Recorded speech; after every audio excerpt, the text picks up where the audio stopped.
Сәлем қыздар, бүгін біз тауық етінен жасалған котлета жасаймыз. Өте жеңіл дайындалады. Дәмі наггетске ұқсап келеді, сол себепті өте дәмді шығады. Сол себепті міндетті түрде жасап көріңіз және комментарийға пікірлеріңізбен бөлісіңіздер. Ең алдымен бізге кез келген ақ нан қажет. Оны тураймыз.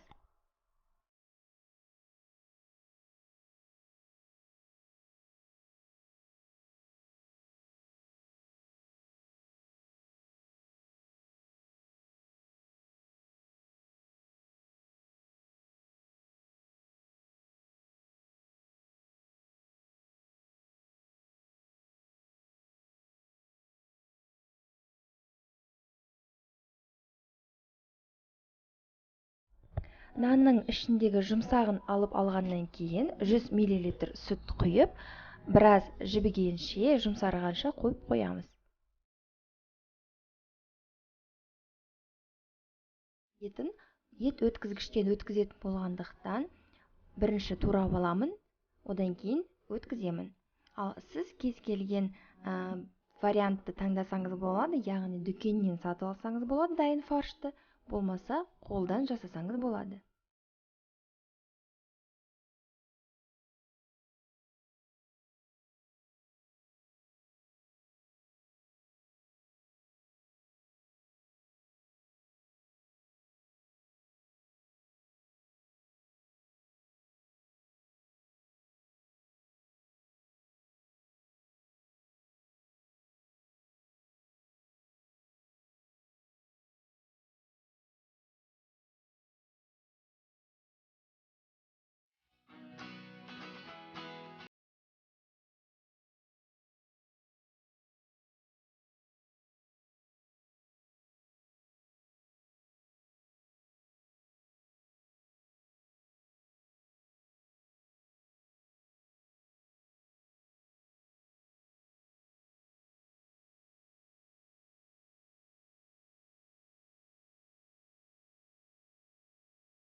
Тағы да айтып кетейін, кез келген форманы жасасаңыз болады.